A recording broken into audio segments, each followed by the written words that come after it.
Wanna go? Wow. What? Wanna go? What the fuck?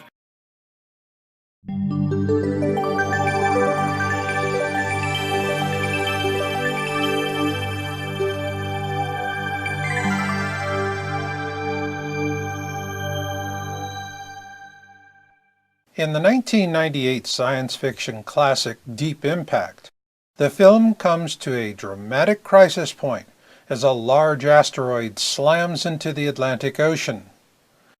Given that the Earth's ocean covers 71% of its surface, a deep impact event such as the one portrayed in this film is more likely than any other impact scenario.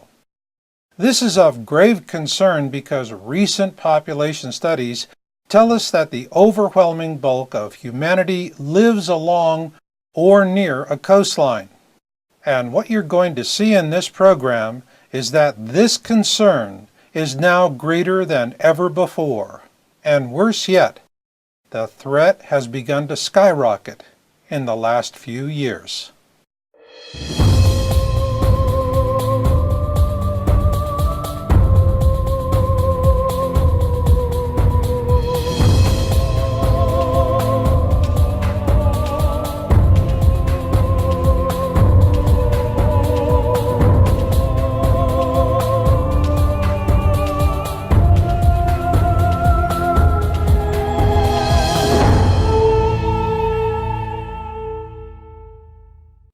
Deep within each of us is a racial memory of rocks falling out of the sky and killing people.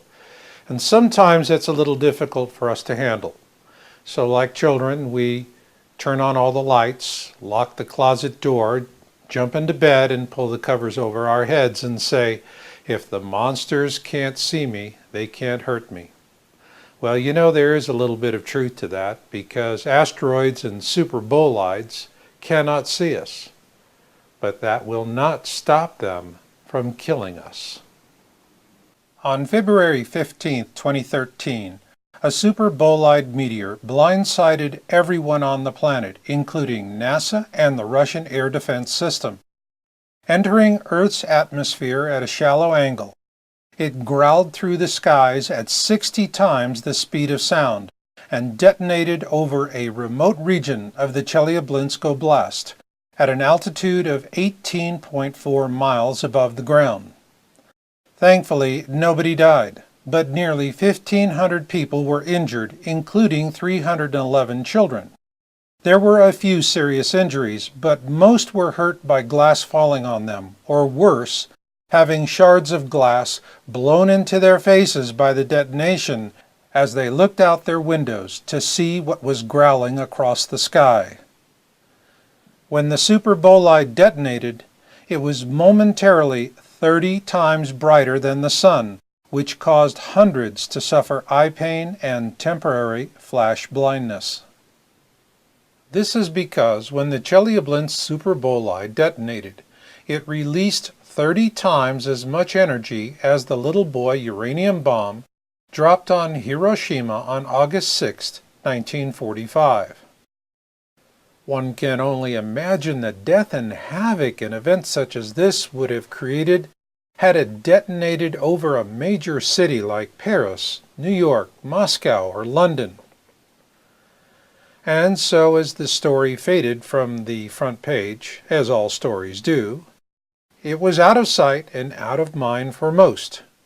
But for a few in the science community, the event triggered a new awareness that perhaps we'd become complacent about the threat of an impact event. Nonetheless, when it does come, and it will do so with a vengeance, what will you do then? Where will you drive to when the streets become parking lots? And where do you hide from a mountain of water? Nowhere. This is why in the first program in this series, Planet X 101, Who, What, When, Where, Why, and How, we presented our initial analysis of fireball observation reports. Our source is the American Meteor Society, and you can learn more about this reporting site at amsmeteors.org. For over a year we've been studying their reporting data, and what it told us is that for those living along a coastline, it's time to bust a move inland. In my case, it was from Santa Cruz on the northern California coast to Reno, Nevada. But that's just me. As for you, if you live along a coastline and you're watching this, then I also suggest you visit our site at yowza.com, that's YOWUSA.com, to read my article, It's Time to Bust a Move. Then you decide for yourself. In this program, we're going to give you a detailed analysis of AMS Meteor Observation Report data. Let's get started with yearly trends.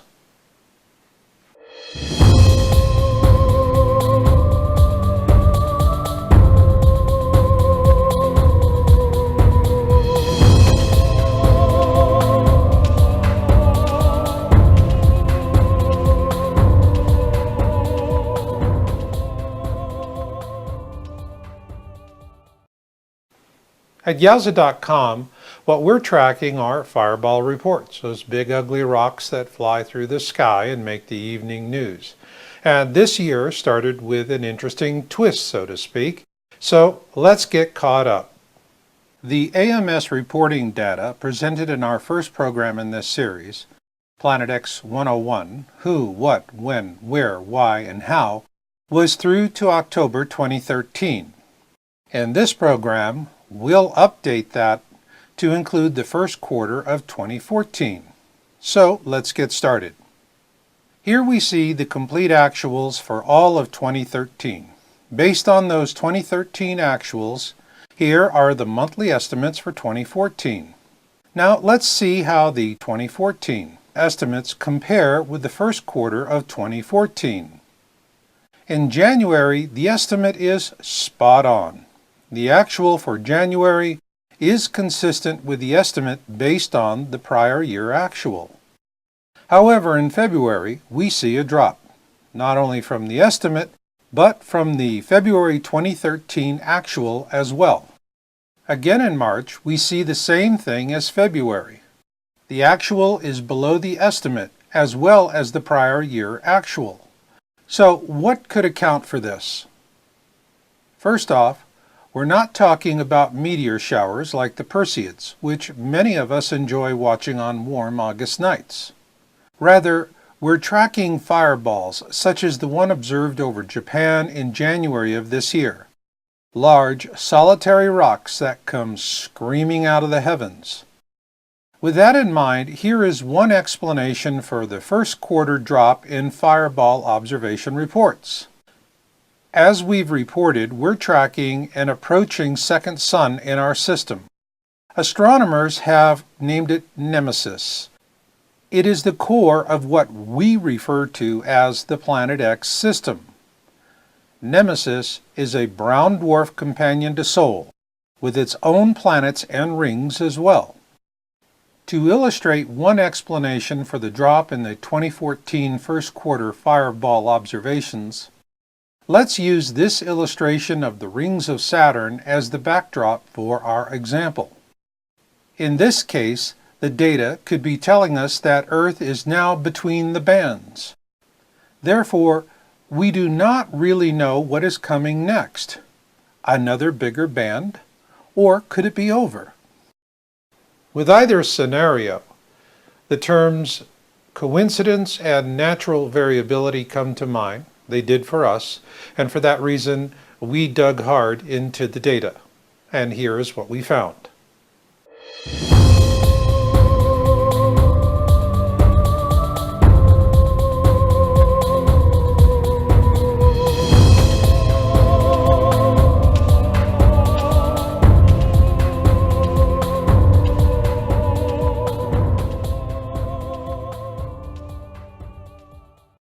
Let's assume that the brown dwarf at the core of the Planet X system is like the other massive objects in our solar system, in that it is also surrounded by rings.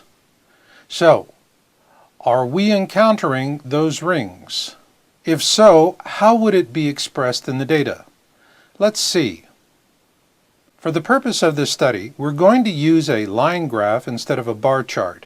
And here we are starting with the 2013 to 2014 actuals based on current AMS reporting data. Using this data, we can project through to the end of 2015, and this shows a steady uptick. Then when we extend the projection out to 2016, we see an even greater uptick happening. And finally, when we go to the end of the projection in January 2017, the trend does appear ominous. With this in mind, let's see where the Chelyabinsk super bolide that detonated over Russia on February 15, 2013 fits into this picture. Here we have added the Chelyabinsk super bolide to our previous timeline. What it shows is that there has been a steady uptick in actuals since that event. However, when we expand the timeline to cover the period 2009 through January 2017, this is when we really begin to get a sense of what is happening. This is not coincidence, nor is it natural variability. And if you're living along a coastline, you should be concerned. Now let's take a look at multi-state observations.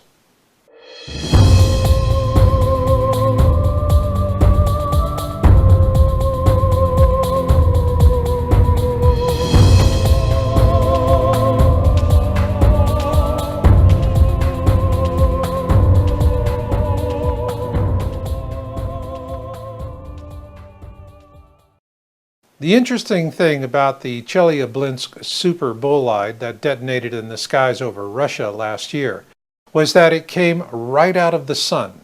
And so both the Russian air defense system and NASA were completely blindsided. This is why we take a special interest in multi-state fireball reports, as these tend to be large fireballs or super bolides with shallow trajectories such as the Chelyabinsk super bolide. It's not uncommon to see reports coming in from 3 or 4 states for these large fireballs, or in some cases, 2 or more countries. So let's see what the data tells us. Here we see the updated actuals for all of 2013, which tracks closely with the yearly trends we saw before. Using those actuals, we were able to project estimates for 2014. So let's see how the estimates compare with the first quarter of this year. In January, we're seeing that the estimate and the actual are spot on. While the February actual is well below the estimate, it's not that far off from the 2013 actual for February. And in March of this year, we see that the actual is on par with February, but significantly lower than the actual for 2013 as well as the estimate for this year. But if you think we're out of the woods, don't draw that conclusion in haste, not until you see what we have next.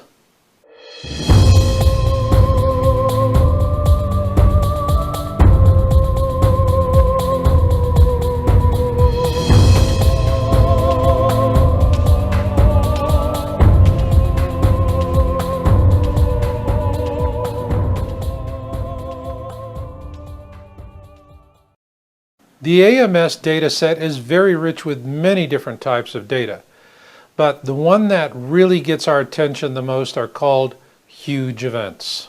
In the first program in this series, Planet X 101, Who, What, When, Where, Why, and How, we introduced viewers to the AMS classification system, where mid-sized events get 6 to 20 reports, significant events get 21 to 50, and large events get 51 to 100. Huge events get 100 plus reports.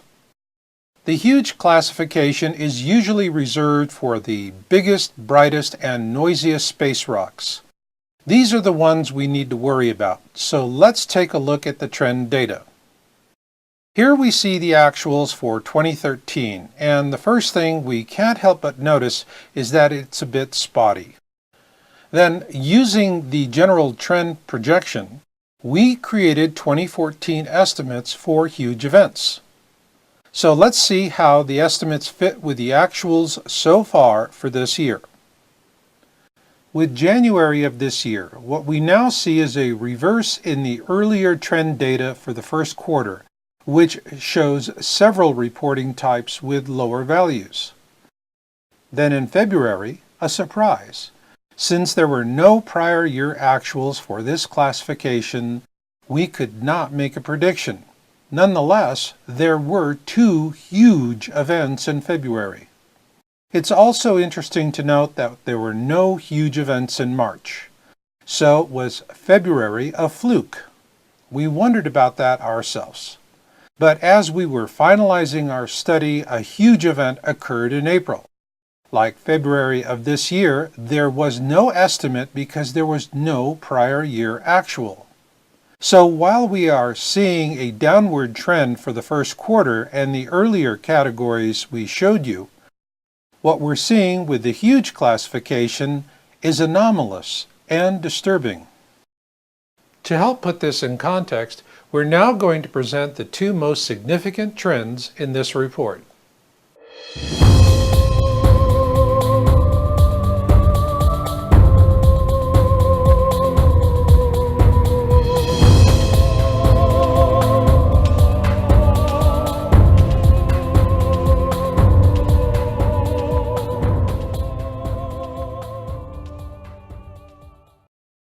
We're now going to show you the 2 most significant trends, huge events and multi-state events. We are going to use 2013 actuals for multi-state events and huge events to set a baseline for this comparison. And here we see the addition of the 2014 estimates, which track closely with the 2013 actuals. With this in mind, we are going to see how the first quarter of 2014 compares with the 2013 actuals and 2014 estimates. Here we see that January 2014 is right on track with the 2013 estimate for multi-state events, but a little higher for huge events. For multi-state events in February 2014, we see a drop below the 2013 actual level. However, huge events are still significantly above 2013 actuals and 2014 estimates. In March, we see the downward trend for multi-state events has leveled out a bit. But on the other hand, it has plummeted in terms of huge events. Once again, we factor in the late reporting data for huge events in April of 2014, and we see an uptick that does rise above the 2013 actuals and the 2014 estimates, while at the same time, we're seeing a virtual flat line on multi-state events. In terms of similar reporting outside the U.S., we did not find any sources as competent or as thorough as the American Meteor Society. But this is what we did piece together. There was no significant reporting of fireballs until September 2013. Since then, we've been able to follow 2 principal areas. In Europe, we're seeing multi-country reports that span all the way across Europe, over the UK, and some even as far as Ireland. In Oceania, we're seeing multi-country reports that span the distance from New Zealand to Australia. These observations are based on the timestamps of the reports. Given that 71% of the surface of our planet is covered by oceans, we believe that unless these trends dramatically reverse themselves this year, there is a high likelihood of a deep impact event in our near future. This was a key factor in my own decision to bust a move from the Santa Cruz area of California to Reno, Nevada. Now, for those of you living along a coastline, I hope you take the information presented in this program to heart, and that you do the same. And just remember, every day of procrastination is one less day of survival options. And I'll leave it on that note. So until the next time we meet, remember Marshall's motto, destiny comes to those who listen and fate finds the rest. So learn what you can learn, do what you can do, and never give up hope. This is Marshall, and I'll catch you on the backside.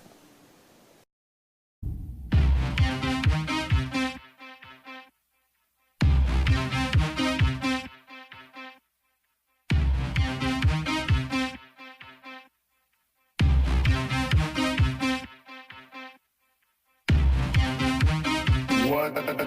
Here we go. Wow. What? Here we go. What the fuck?